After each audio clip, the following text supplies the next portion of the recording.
Videos देखने के लिए सब्सक्राइब करें जनसत्ता.com, बेल आइकन दबाकर पाएं लेटेस्ट नोटिफिकेशंस। राजधानी दिल्ली समेत देश के कई राज्यों में सबसे बड़ा सेक्स रैकेट चलाने वाली कुख्यात सोनू पंजाबन आखिरकार कानून के चुंगल में फंसी गई। उसे दिल्ली की द्वारका कोर्ट ने 24 साल की सजा सुनाई है। वहीं उसके सहयोगी संदीप को 20 साल की सजा दी गई है। इस रिपोर्ट में जानते हैं कि एक ऑटो वाले की बेटी गीता अरोड़ा कैसे जुर्म की दुनिया की सोनू पंजाबन बन गई, और रूबरू होते हैं उसकी पूरी कहानी से। आपको बता दें कि नाबालिग लड़की को जबरन देह व्यापार में धकेलने को लेकर सोनू पंजाबन को 24 साल की सजा मिली है। वहीं उसके साथ ही संदीप को नाबालिग के साथ रेप करने और उसे देह व्यापार में जबरन धकेलने के आरोप में सजा सुनाई गई है। दरअसल साल 2014 में दिल्ली के नजफगढ़ थाने में एक केस दर्ज हुआ था। इसमें एक नाबालिग लड़की को देह व्यापार में जबरन धकेलने के आरोप में सोनू पंजाबन और उसके 6 साथियों के खिलाफ केस दर्ज हुआ था। साल 2017 में सोनू पंजाबन और उसके साथी संदीप को गिरफ्तार किया गया था। गौरतलब है कि दिल्ली के द्वारका कोर्ट ने 17 जुलाई को सोनू पंजाबन और संदीप को दोषी करार दिया। इसके 2 दिन बाद तिहाड़ जेल में बंद शातिर सोनू पंजाबन ने कोई जहरीली दवा पी ली। अस्पताल में उसका इलाज किया गया और वो बिल्कुल ठीक हो गई। अब हम सोनू पंजाबन की पूरी कहानी से रूबरू होते हैं। दरअसल सोनू पंजाबन का असली नाम गीता अरोड़ा है। उसके पिता हरियाणा के रोहतक के रहने वाले हैं। वो कुछ साल पहले रोजगार की तलाश में दिल्ली आए थे।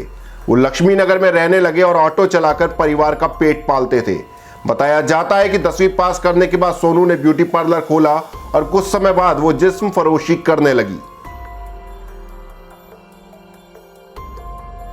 जानकारी के मुताबिक सोनू पंजाबन एक कॉर्पोरेट कंपनी की तरह सेक्स रैकेट चलाती थी। जब सोनू पुलिस के लिए सिरदर्द बनी तो उस पर मकोका लगा, लेकिन वो बचकर निकल गई।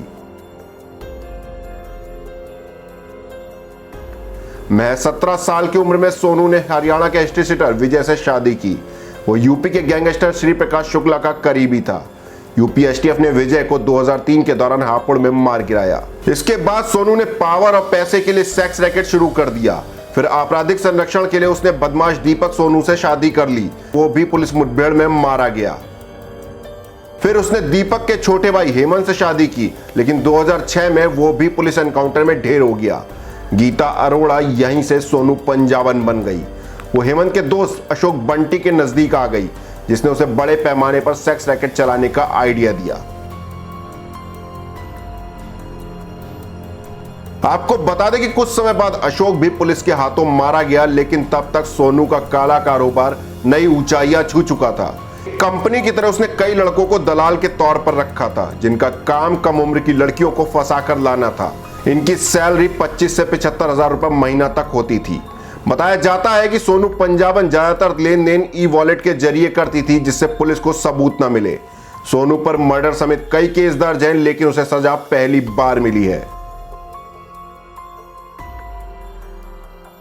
कहा तो यह भी जाता है कि बॉलीवुड फिल्म फुकरे में भोली पंजाबन का किरदार सोनू पंजाबन की जिंदगी से प्रभावित था।